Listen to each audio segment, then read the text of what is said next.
Friends came छो।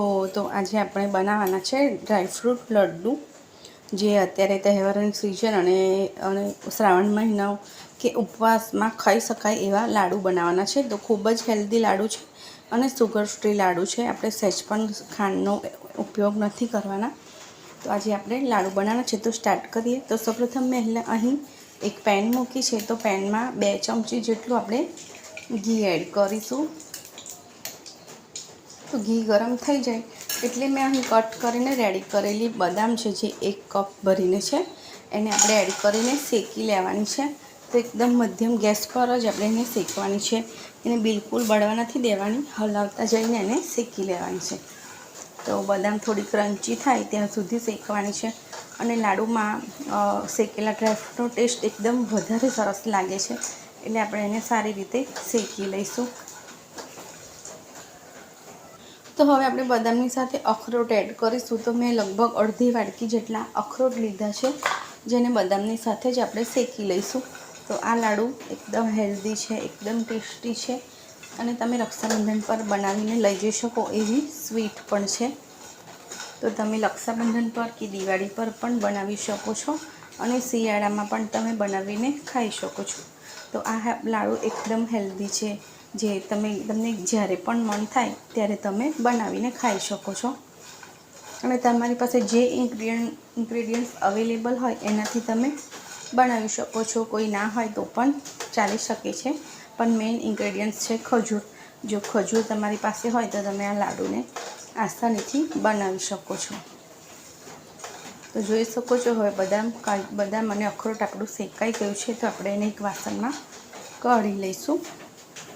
तो हवे फरीथी आपणे 1 चमची जेटलुं घी लईशुं अने एमां आपणे काजू एड करीशुं। तो मैं लगभग 1 कपमां थोड़ाक ज ओछा छे तो एटला काजू लीधा छे। तो काजूने पण आपणे मिक्स करता जईने शेकी लईशुं। तो आपणे तेने पण थोड़ा लालाश कलर जेटला थाय एवा शेकवाना छे, एकदम बाળી देवाना नथी, जेथी करीने एनो क्रंच ज्यारे पण तमे लाडू खाओ त्यारे मोंमां आवे। तो एकदम सारी रीते आपणे एने हलावता जईने शेकी लईशुं। तो जोई शको छो आपणा काजू पण थोड़ा गोल्डन ब्राउन कलरना थई गया छे। तो हवे आपणे एने कढी लईशुं।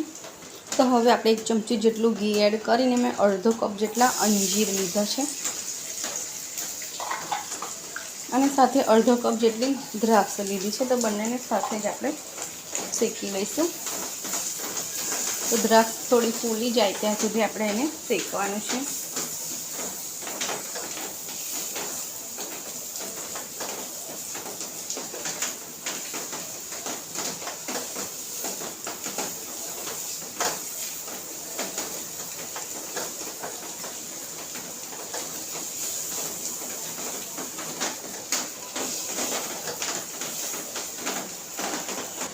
तो જોઈ શકો છો આપણી દ્રાક્ષ પણ એકદમ સરસ ફૂલી ગઈ છે અને અંજીર પણ થોડા પ્રેસ કરવાથી સોફ્ટ થઈ ગયા છે। તો હવે આપણે આને પણ કઢી લઈશું। તો આ લાડુ એકદમ ફટાફટ બની જાય છે, ખાલી સાથે બધું કઢીને રેડી રાખવાની તૈયારી હોવી જોઈએ અને દ્રાક્ષ આપણી ફૂલી પણ ગઈ છે। તો હવે બધું કઢી લઈશું। તો ફરીથી 2 ચમચી જેટલું ઘી લઈને 2 થી 3 ચમચી જેટલું ઘી લઈ અને હવે આપણે ખજૂરને શેકીશું। तो खजूर अहीं मैं आ रीतनु एकदम सॉफ्ट आवे छे एवुं खजूर लीधुं छे अने बीज काढी नाख्या छे। तमे चाहो तो आने थोड़ुं ग्राइंड पण करी शको छो, पण एकदम सॉफ्ट छे। गरम थशे एटले वधारे सॉफ्ट थई जशे। एटले आपणे बधुं ज खजूर हवे आमां एड करी दईशुं। तो लगभग मैं 500 ग्राम जेटलुं खजूर लीधुं छे।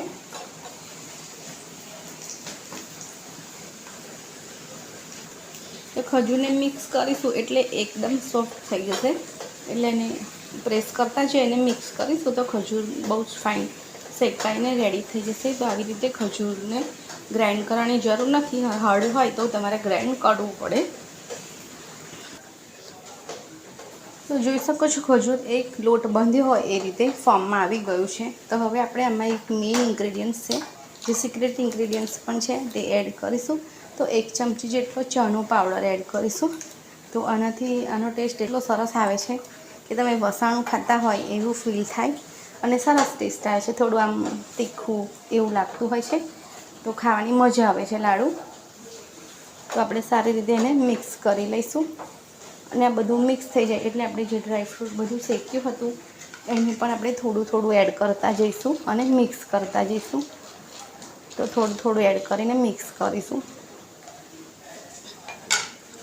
તો હવે બધું સારી રીતે આપણે મિક્સ કરી લઈશું.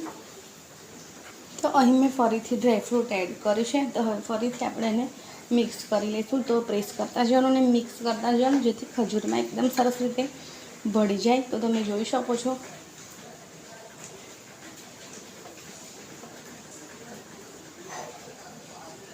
તો એકદમ સરસ એક ડો રેડી થઈ જશે. જેમ જેમ તમે પ્રેસ કરશો અને ડ્રાયફ્રૂટ એડ કરતા જશો તો એક સરસ ડો પ્રિપેર થશે.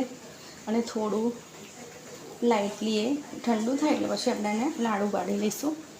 તો તમે જોઈ શકો છો આપણું બધું જ મિક્સચર અને બધું ડ્રાયફ્રૂટ એકદમ સરસ ડોના ફોર્મમાં આવી ગયું છે, જેમ લોટ બાંધ્યો હોય એવી રીતે.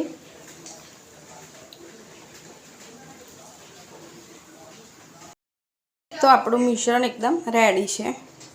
તો હવે આપણે એને એક વાસણમાં કાઢી લઈશું અને થોડું ઠંડુ થાય પછી આપણે એના લાડુ બનાવીશું.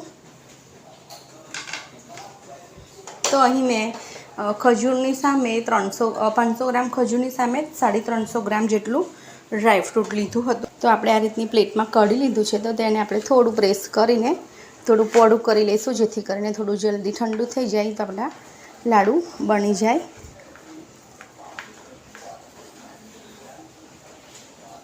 તો જોઈ શકો છો આપણું લાડુ બનાવવાનું મિશ્રણ એકદમ ઠંડુ થઈ ગયું છે અને એકદમ સરસ થઈ ગયું છે. તો આપણે હાથે થોડું ઘી લગાડી લેવાનું અને તમને જે શેપમાં ગમતા હોય એ શેપમાં લાડુ બનાવી લેવાના. તમે જોઈ શકો છો એકદમ સરસ લાડુ બને છે.